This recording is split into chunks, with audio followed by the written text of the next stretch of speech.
But that visual of you being miserable on the sideline, I think a lot of Jets saw it, and they're feeling the exact same way. How are we now on Tuesday going into week 5 of the NFL season knowing there's a lot of football left, pal? Well, I don't know if I'm the only one that knows there's a lot of football left, but there is a lot of football left. I've done the internet some service. I think we can all agree on that. I've definitely given, I'm sure Zito can pull up, an array of memes, but started with the night in Arizona. That was, the one that I still get all the time. When my helmet, was way up here, my 10 strips here. I'm sure Zito can dial that in real quick. But I'm feeling a little banged up.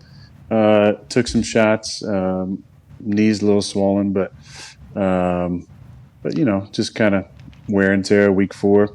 I'm just, I'm hoping that we can all have a little perspective here. That seemed like an outlier game. Obviously, Denver has a real solid defense, but the weather and their defense and our lack of execution made us, pretty bad combination there to only put up 9 points. Okay, so let's talk about the weather a little bit. You said the weather sucked, so did I. It was a good little joke in the moment, got a good pop.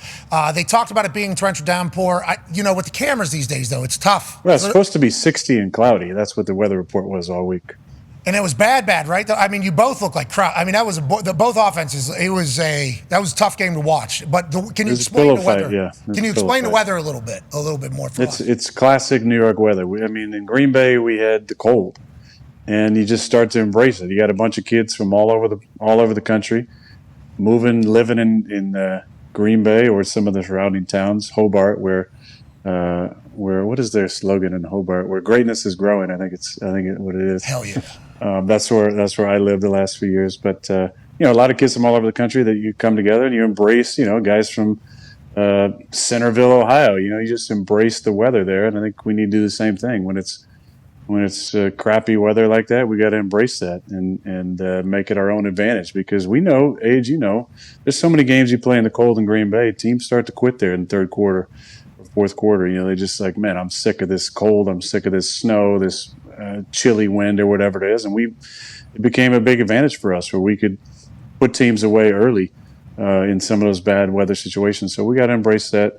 It is kind of jet weather. Last year I went to a number of games and saw that was, 4 or 5 games like that where it's misty, it's windy, it's damp and cold and damn near miserable. And you just got to embrace that and push through it. And I just don't think mentally all of us were able to really embrace the conditions and play a little better. Yeah, we used to talk about you wearing the long johns. Anytime the long johns came out for Aaron Rodgers at Green Bay, normally the Dickie. Yeah, the whole thing. Yeah, whatever.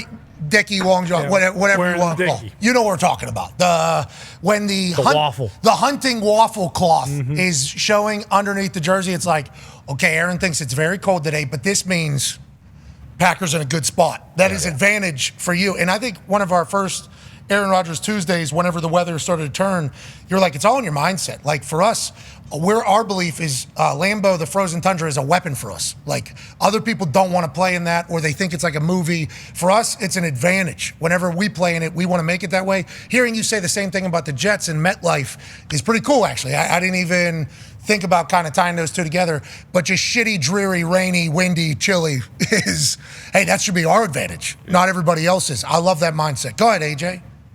So with your whole Cadence situation, have you and Sala figured all this out? Are you going to go back to, you're going to say ready, set, hike now? Or are you going to continue to do what you have been doing, throughout your 20 years? Yeah, great question, AJ. Great question. We need to know. We do need to know. Dahn, set, hunt. Here we go. Yeah, do it. Yeah, sweet. Ooh. Yeah, you never know.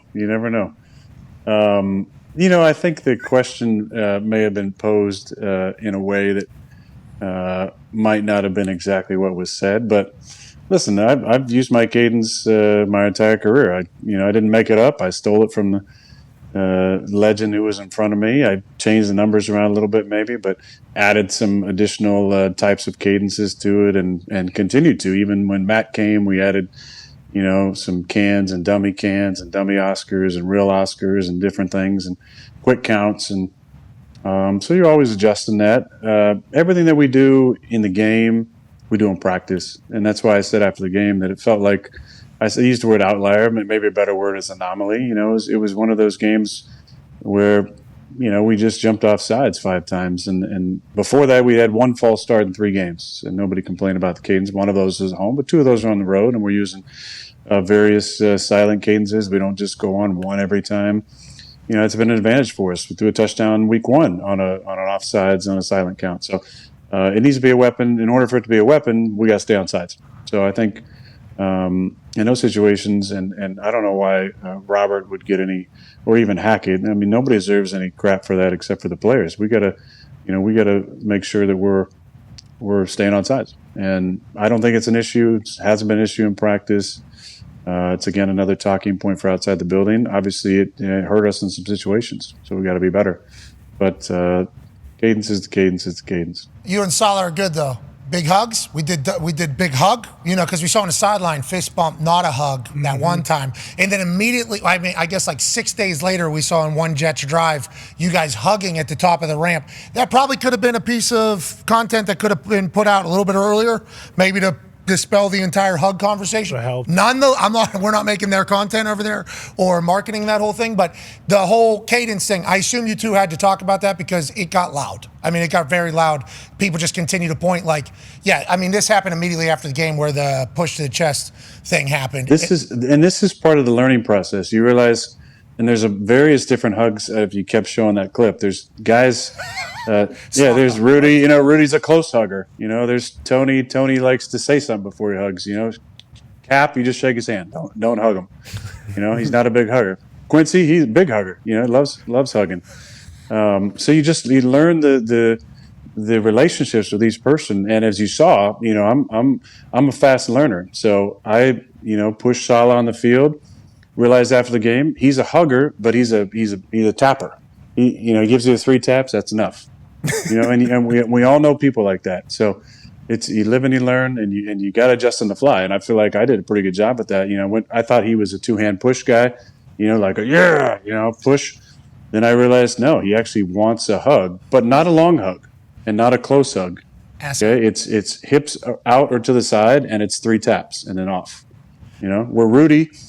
Linebacker coach, he wants to kind of hold you in there. TD, he wants to say something, look you in the eye, and say something to you, and maybe whisper something in your ear. So you got to learn all these different types of things. Just like with the handshakes, all these kids have their own handshakes. And I got a couple of some of the guys, but you got to learn the hugging styles too. It's all different. Okay, so we learned the hugging style. We learned that potentially media, and I assume Coach Salah is learning this with you being on the team. Everything that you do is going to be talked about. I mean, let alone in New York, but everything you do is going to be talked about.